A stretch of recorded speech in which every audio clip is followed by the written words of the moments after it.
And on the seventh day, the World Cup said, let there be an upset. Zimbabwe have given us the first of what the entire week promised, a massive scalp with a win over Australia that puts Group B in a very exciting place in the second half of the group stage. That was the morning action. There's a game between USA and Netherlands, which is going to be underway at the Chopra in half an hour from now. So we've got lots to cover on a day where we'll also look at some bigger threads around associate cricket. Welcome to ESPN Cricket for Timeout and our continuing coverage of the ICC Men's T20 World Cup 2026, where we welcome back Aakash Chopra in our studios, shuttling between the two offices. So glad to have you here. Thank you so much. Welcome and the back. offices are not too far from each other.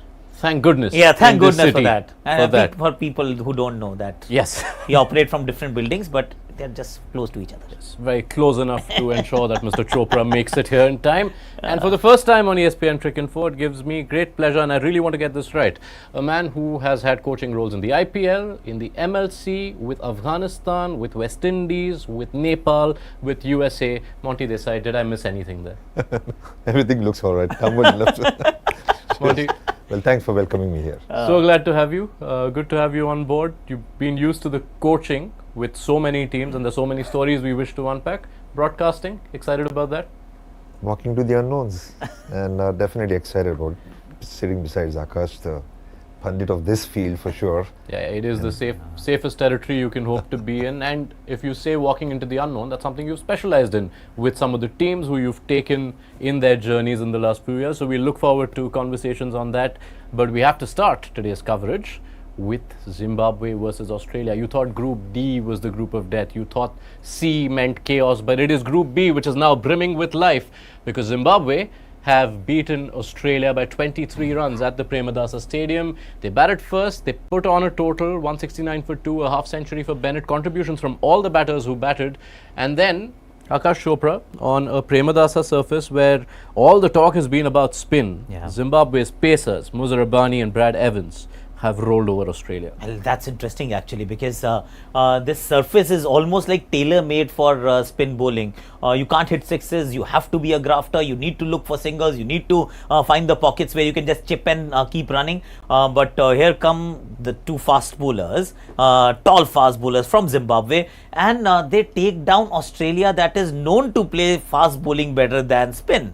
Of course, they play spin very well as well, but fast bowling is like their neck of the woods. But it was phenomenal the way actually the game turned out, because at halfway stage, I'll be honest, hand on heart, I felt that Zimbabwe has left a few runs on the pitch. Because if you're only 2 down and you score only 169, that's not good enough, right? But it was more than enough, and it turned out to be more than enough because of what Blessing Muzarabani did with the new ball, and Evans. They were just rattled right at the start. Yeah, 4 for 38 inside the power play. It's the most wickets Australia have lost in the power play at the T20 World Cup. But I want you to go further into that first innings, because it is exactly one of those scorecards that confused a lot of us on the outside, that it seems a very odd score to settle to. 170 for 2. Have you not used your resources in this T20 age? But having seen both the innings and having now seen a sample of 3 games, all starting at different times at the Premadasa, first your thoughts on the Zimbabwean batting effort, and also what do you make of Premadasa? See, Premadasa is a surface that is not conducive to stroke making as much. I mean, you need to be set to score runs. The entire innings of Zimbabwe had a solitary 6 that came off the last ball, that to a full toss. The ball didn't really land on the pitch, which was carted for a 6 by Sikandar Raza, Nathan Ellis. So, it is not a surface that's a 6-hitting surface to begin with. It's not a surface where the ball comes onto the bat nicely and you can play fluently the moment you get in. It's not your typical T20 surface where you see the ball, hit the ball, play through the line. So, that is the surface. That's the reality of it. Different times we've seen matches start and end, but that script hasn't changed as much. We haven't seen any dew. Of course, this game was a morning game, but even with the Sri Lanka game, there was no dew whatsoever against Ireland. Their spinners did the job, 7 wickets between the 3 spinners. So this is the surface which is going to challenge the batters to play a slightly more restrictive, conservative brand of cricket is what I understand, and you must play spin a lot better if you were to succeed. I feel like there might be a few more conversations around the conditions at Premadasa in the coming days in this part of the world. There's another game to be played there in a few days. But Monty, your thoughts on Zimbabwe's effort and also what that does during the World Cup, because a lot of the teams who are always constantly trying to pack a punch over their weight, to see a result actually happen. So many teams have come close, and this is no disrespect to Zimbabwe, of course, they are a full member, but they were not expected to win this game on paper. What does that do to the rest of the World Cup? I mean, obviously, it gives a lot more belief to all those teams, right, who come here with not just hope of participating, but also creating those upsets. Like you said, Zimbabwe is a full member team, but it's been a while before they beat Australia. So this win will definitely make a huge difference to them. Interestingly, the first innings average scores, if I'm getting it right, is for somewhere around 130. Knowing for the fact that, yes, they didn't finish well, I'm with you on that one, Aakash, but still that 170 odd, very well calculated total put together. And I think it's a great win for them. Yeah, and Zimbabwe are going to be telling the world, what do you mean upset? The only ever time we played Australia at the T20 World Cup, we'd beaten them. That was 2007. And the other thing that will be paraded to all our Oman-loving viewers, Aakash, is that only twice at Cricket World Cups, any format, have Zimbabwe beaten Australia. What were the years again? I think it was 2007 and 2000 and when did we win the World Cup? 1983. 1983, of course.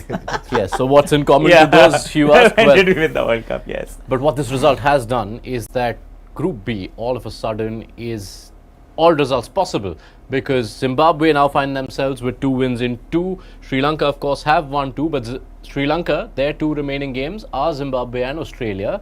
And Australia, Aakash Chopra, pre-tournament favourites for so many. Yeah. ICC heavyweights everywhere they go. They have been rattled, they have been bruised with everything that's happened in the build-up, and now this is tricky. I mean, figuratively and also realistically, because more than a few people are bruised in their camp right now. You've got Mitchell Marsh, who's not available. He's not played 2 games now on the bounce. We don't know about his participation in this tournament. Marcus Stoinis took a blow in this game, didn't finish his quota of overs, came out to bat with a heavily bandaged hand. So we don't know where he is going. There are 2 fast bowlers pulled out of this tournament because of a bruise, more than a bruise, and 1 retired. So the Trioka is no longer there. The faster bowlers, the spinners, they don't really pack that kind of a punch. I mean, they can be, Zampa is brilliant, but Matthew Kuhneman is more of a restrictive bowler who can be a supportive role, not really the main show, and then the big show has to do a lot of bowling. So that doesn't augur well. So this Australian team, yes, I think all of us need to re-examine our pre-tournament predictions, and I think you guys asked before Hazelwood also pulled out, and Pat Cummins also pulled out, and we didn't know that this is going to happen to Mitchell Marsh, but the fact remains that this Australian team is vulnerable right now. Yeah, and we have the stand-in captain Travis Head already channeling the spirit of 2023 after this defeat, bringing up that World Cup, which also was an edition where Australia began with back-to-back defeats. The only difference being, Aakash, you had 7 league stage games to resuscitate your campaign. So now they find themselves in a situation where things can go really pear-shaped, but they can still recover. It's not that they're out of it.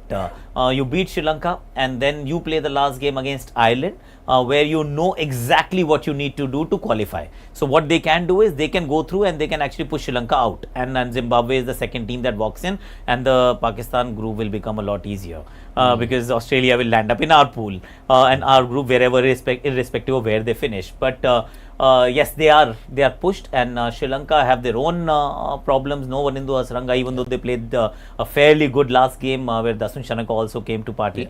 So they still know the conditions a bit more. They might be a bit more confident, but it still is anybody's game, because that is now a proper triangular which is going to really play out. Yeah, and they've got the 4th full member in there as well, Ireland. Who knows, they could disrupt a plan or two. They play Zimbabwe next, but Group B, all eyes on that group now till the end of this group stage. Anything could happen there. Game 2 of the day has also finished, and it's given UAE what is only their 2nd ever win at the Men's T20 World Cup. They've pulled off a chase of 150 against Canada, one that they were trailing behind, but they eventually got the job done. Before we turn our attention to USA versus Netherlands, which is the big game, it is in what has been 7 days, one of the bigger themes of this World Cup so far has been how well a lot of the associates who play very little cricket have done. We saw USA give India a scare at Wankhede, Netherlands against Pakistan. One catch taken in either of those games and something big was on. So want to get an idea from you, Monty, about just the journey of associates, how good it feels to see associates play at this level, but also the challenges that the world needs to know that associate nations face in getting here. It's huge challenges. I mean, they look up to just, first of all, the biggest challenge of qualify for the World Cup. And then the grind that goes through while preparing for those qualifiers to get here itself is a huge one. And they're all trying to build their own stories in many ways. Many of those players who have got an opportunity to represent a different country, in one way is lifeline, because obviously growing up they wanted to represent their own countries. And you get an opportunity to play somewhere else and then get an opportunity to represent the country and put up a show. Like you said, the challenge is most important. The funding which goes in, it's not enough for them to prepare well, but somehow they at least pull it through, and you get a couple of those fixtures here and there where they get some warm-up games as well. And I think the build-up is good once you are here to the World Cup, but to get to the World Cup, that's where actually the biggest grind goes in. You have to prepare with limited facilities that you have, and now compete with those other associate players and get here. And then once you're here, obviously you get those warm-up games and all that, which helps you well. This format still gives them that breather and belief that individually also some of those players who've got an opportunity in some of the leagues, they are now well invested, so they prepare a little more in their roles, and that helps them. Yeah. Lots of layers to go further into over here infrastructurally. Aakash, can't talk enough about the kind of challenges, because once every couple of years now, with this more expanded World Cup, the global game gets to see them at the big stage, but you spend a lifetime in the shadows and then have to come and play at these stages. And then go back to the shadows. So that's the sad part. And there was a time, in fact, just one little point there as well about Zimbabwe. I think they played only a handful of games against Australia, and we're talking about a full member test playing nation. This was fifth. This was the first time they've played in 4 years in any format. Imagine.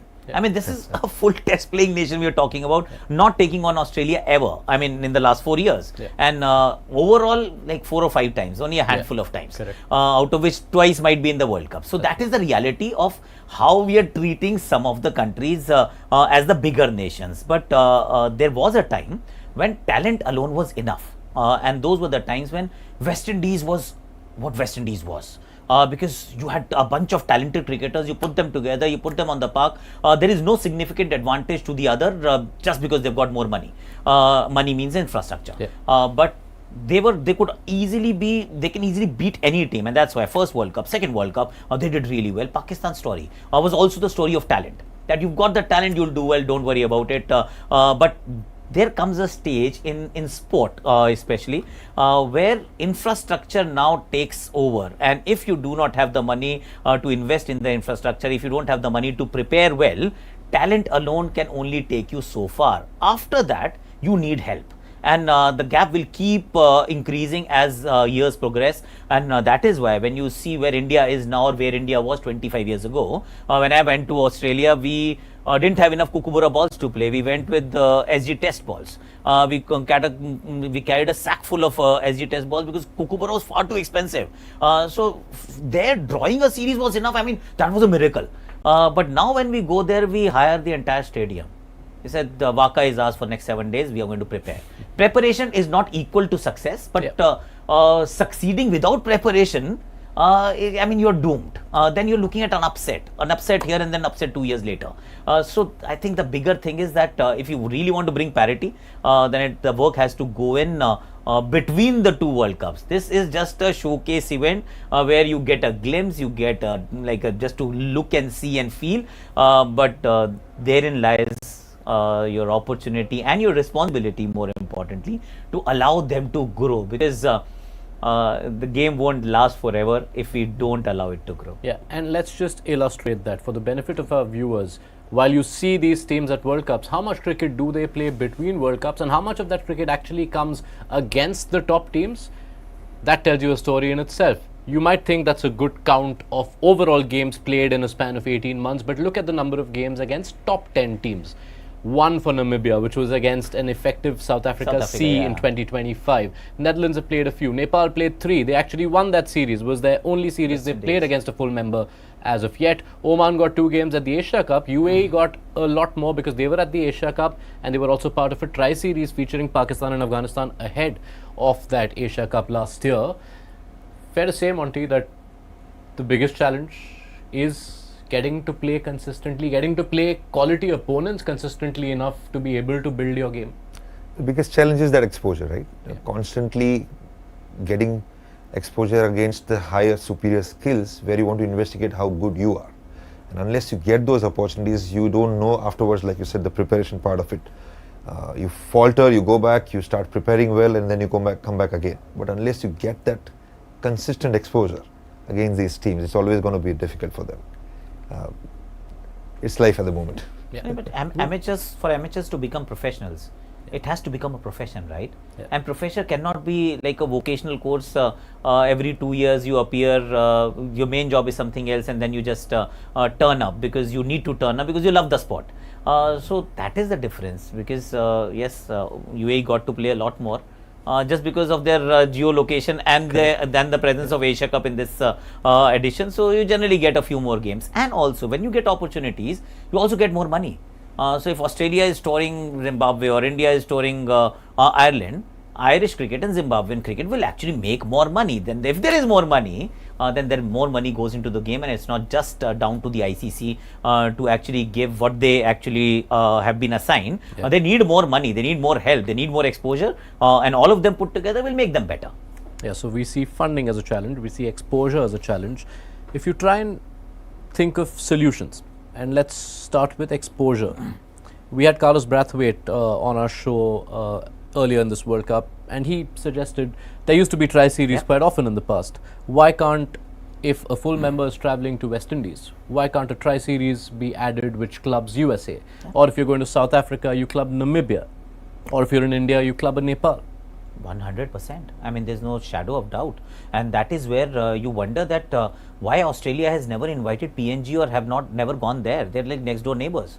I mean, India extended an arm to Afghanistan. They even gave them their own venue, that okay, please come play, because you don't have a venue, you need to play test cricket, you need to play one day cricket, okay, here is a venue in Dehradun, you play, or in Noida you play. And an extension of the same is that whenever you're playing, bring one team along.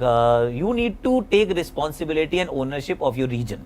Because that's the easiest thing to do. As a full member, big nation, I think that's the least that you can do for the region where you're allowing everyone to actually grow and become better. So for India's case, we have done that with Afghanistan. Now Nepal is next, and Nepal should be given the same kind of treatment, and not just India. Why not Pakistan? Why not Sri Lanka? Why not Bangladesh? These are not really small nations. These are all very well established test playing countries. So they need to also do their bit and allow this region to prosper. Similarly, Africa. Then you go to Australia. Australia, New Zealand get PNG in, or somebody else. I mean, that's how you actually grow. Otherwise, you're going to struggle. Tell us from the associate perspective, Monty. All the talk around World Cups, because with the format we've had for the last two, is that the World Cup is expanding. We've seen 20 teams in 24, we've seen 20 teams this time. We have an ODI World Cup which goes back to 14 teams in 2027. But does just expanding World Cups amount to expanding the global game?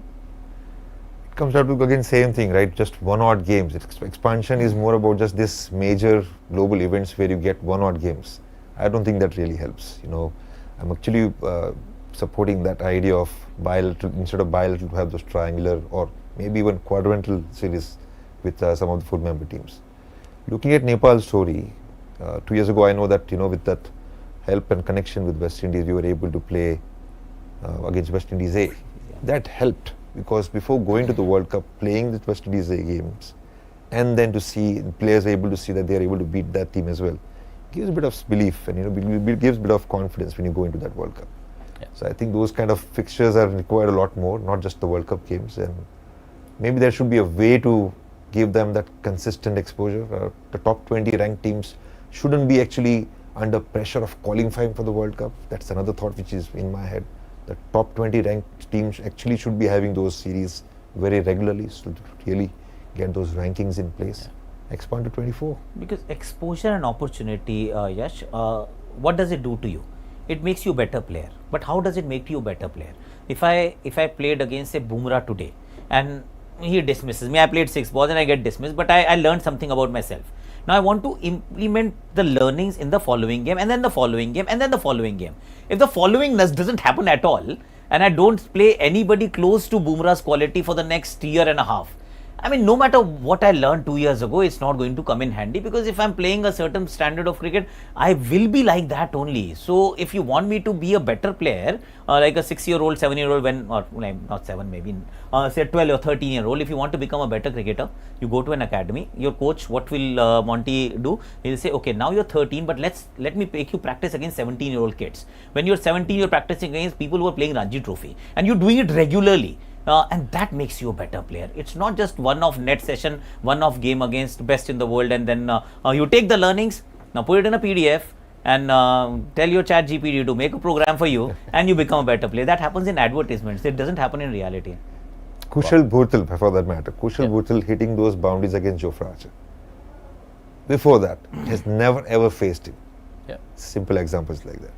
Yeah. Simple examples like that. When we talk the exposure and the opportunity, what sort of a role are the relatively, let's say, less high profile T20 leagues playing in the development of associate players? Because Nepal Premier League's been a resounding success in the last couple of years. The MLC has been around. Do you think that has helped grow the level of associate play? Very similar story like IPL, but at a different layer of platform that we talk about. It has definitely helped, because suddenly a Darcy shot is there in Nepal Premier League. I know you're sitting around. Rohit is very famous for that. Rohit Podal I'm talking about, in his cafe out there, where they all sit together and have cricket chats. It definitely helps, because suddenly now you know that his journey versus my journeys, there are some similarities. And same goes for ILT20, or for that matter Major League, because many of those players who have come from this side of the world and now settled in US. I spent a lot of time in US as well. Get that opportunity because of Major League. Yeah. And then again, Dallas over there is a beautiful ground where you get reward for your good shots as well, and then you see that's the way a Faf du Plessis plays a shot and Shubham Ranjani plays a shot. It's all the same, and then suddenly that confidence goes up. Exposure is a big thing in these leagues as well. And actually, so that is why some people would argue that how did Afghanistan become a good team without having proper infrastructure? That's a question that's been thrown around. Yeah. That's what global T20 franchise system has actually done for them. And it's a wonderful point. When you're sharing the same environment or same dress, for an extended period of time, you learn from a Rashid Khan who's traveled the world. He comes and he tells you, okay, he makes the next Noor Ahmed. The Noor Ahmed will make the next, they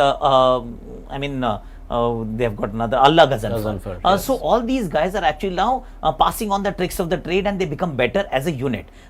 They still have their issues and problems and limitations, and that's what are also coming through when you look at the Afghanistan story. As resounding and as exciting as it sounds, the fact is that they also need a bit of a push, because at this stage, after so many years, their win cannot be an upset, but we are still viewing it as, if they beat South Africa, if they beat New Zealand, is there an upset on the cards? 9 out of 10 times they're not making it up. So I think T20 leagues across the globe has a major role to play to actually enhance the skills of a lot of cricketers. UAE, if you got ILT20, their players are already rubbing shoulders.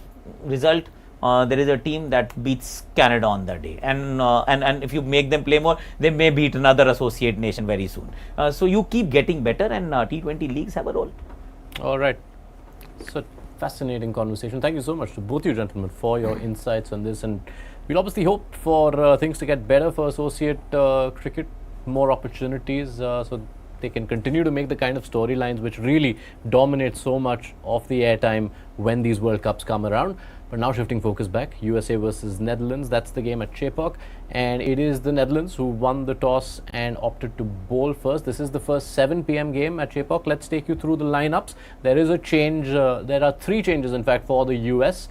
Monank Patel said at the toss that Sai Teja Mukamala, who was dropped after the India game, is back. So too is Noshtush Kenjige, the star from their win against Pakistan at the last World Cup, and Ali Khan, who injured himself after getting Abhishek Sharma out at the Wankhede. All of them go out, and all of them come in rather, and out go Andreas House, Ehsan Adil, and Saurabh Netravalkar. Monty? For that surface, probably thought around Ali Khan should be more than handy on that surface, what I feel, and maybe Kanzi is coming for the matchups, left arm spinner. I think the numbers which I can recollect from my time with Nepal against Netherlands, the left arm spinners do come in handy. That could be one of the reasons I think he's been picked in. Saurabh Netravalkar, yeah, he had a not very admirable World Cup this time around, so that could be one of the reasons for sure. Yeah, he was one of those big stories from the 2024 journey, and had it so hard. It was the most bitter homecoming at the Wankhede. True. He seems to have lost a little bit of pace as well. Yeah. Just feels he's only 4 or 5 kilometers down as compared to where he was last time. Yeah, did have a relatively better outing, of course, against Pakistan in the second game. But this also means you'd expect Mukammal and Shaheen Jahangir to open. Andreas House was another one who was one of the stories of the last World Cup. He drops out, not made much of an impression so far. Pretty much. I think Mukammal is someone who's going to be an enforcer on the top. Jahangir looked good as well last game, so looked very good. That definitely looks like a pair that can do damage. Yeah, Mukamala has been the most prolific batter for the US in this World Cup cycle. Let's take you through how Netherlands are lining up. They too have made the one change where Kyle Klein comes in place of Tim van de Gugten. So they're adding in that department. They've looked good, Aakash. They came so close against Pakistan, and they do have the win against Namibia. That game was in Delhi. I like this team. And the fact is that all of these guys have been playing together for a very long time as well. From Max O'Dowd to Bas de Leede. I think Bas de Leede, if he was in any other team, he would have, in any other country, he would have been celebrated a lot more. The kind of skill set that he brings, bats at the number and the bowl the way he does. Logan Van Beek is another quality player there. Is Roelof Waldemar is still playing today or not? He is there, he's always there. So now this is a good team. See, Netherlands is always a good team. They are a team that competes. They are a team that plays together as a unit, and more power to them, man. They of course we get to see them only when we see them. But they are a good team. Yeah, consistently make themselves felt when they are at these events. You still remember the 2022 T20 World Cup, the 2023 ODI World Cup. They've got the results in the past. When they come out to bat, which will be in the second innings, they will though come up against one of the top wicket takers of this World Cup so far. Shadley van Schalkwyk has been one of the stories, and Monty, take us through, because this is another journeyman. He is 37. To the global game he might be new because they haven't seen him much, but someone who spent a lot of time in South Africa, made the transition thanks to Kenjige, if I've got the story right. And as he tells my colleague Firdaus Munda in an interview recently, it doesn't feel real. I mean, Shadley, again another good story out there. Family man, very professional, goes around his work and planning very solidly. I mean, yes, the age is the number in many ways in T20, and he's kept himself very fit for the skills that he brings in. I've seen him around in US in a couple of those leagues that we play, but he'll be more than handy. He's been doing very well in this format and in this World Cup. His skills are coming out well on these surfaces. Hopefully another good day for him. Yeah, I mean, 2 games in, 8 wickets. This is a bowler who was wicketless at the last edition. Comes in and in one of his first overs of this World Cup gets Kishan and Tilak and Dubey in the same over. Yeah, that was the 6th over of the power play. Yeah. He's been outstanding. I think what he's done really well is his understanding of the lengths that he needs to bowl and the change of pace as and when it is required. So it's not, you can't line him up. So he keeps changing the length. He's got a short ball, may not be 140 clicks, but he has a short ball. So he'll keep you honest, and he'll then roll his wrist, break his action a little, the wrist a little, to get some purchase off the surface. And then for the left-handers, he goes wide. He doesn't come close to you, so he makes you hit through the offside region, which is not an easy thing to do, because you can't muscle it. You need to really time it, and if the ball is stopping a little, as has been the case so far in this World Cup, the ball hasn't come onto the bat that nicely. It just is absolutely right for him. Another few wickets today. I think this is a fascinating story. 2 test playing nations, 2 giants actually, India and Pakistan. And 4 wickets on both occasions, different venues, different countries. I mean, same result. Yeah, all quality batters. He made his dent in the Pakistan game as well. 4 for 25 both times out. So we'll have an eye out on Van Skalkwyk a little later in the piece. But USA to bat first. Chepok, which has till now seen an 11 a.m. and a 3 p.m. game. Both saw New Zealand register very easy chases of 170. What is the kind of score USA are looking for? What is the score they will get? It's difficult actually, without having a look at the surface that's been chosen for this particular game, because at Chepok also you get different sort of pitches. There's a black soil pitch, there is a red soil pitch. I don't know which one is chosen for this one, but like sitting in Mumbai talking about Chennai, I think if they get to 160, 170, we've seen you can make a match of it. Yes, it will not be easy, because with Netherlands, I expect planning, I expect execution, I expect discipline. They're very good at it. So 160 will be a very good score if they can reach that far. Yeah. Monty, USA don't want to go out of this World Cup without making themselves felt. They had a wonderful last World Cup, right? And knowing for the fact that they have played two big sides so far. Netherlands and USA in many ways are the same league. All the associate teams look up to Netherlands. You're right about that, because they are a very tight professional unit. But it will come down to those individuals. There are many of those individuals in USA team as well who want to prove a point. Some of them are in many ways homegrown players, even though they come with the stories of their backgrounds from India. But the batting unit, I think the batting unit of USA team does have a lot of power there. If they play it smartly, they get those partnerships well. Monang is due, I think. Monang is due. He's supposed to definitely put up a show. And Monang is one of those slow starters, but once he gets in Major League also people have seen that. Once he gets in, he does put up his strike rate very well later on. And he has changed things up, has the US captain. Monang Patel has walked out to open along with Shayan Jahangir. He was opener when he made that 50 against Pakistan in the win in 2024. So, okay, that is that. Aakash, Monty, thank you so much. Look forward to seeing you through the rest of this evening. We'll be back at the end of this USA innings, so be sure to join us then on ESPN Cricket Info Timeout.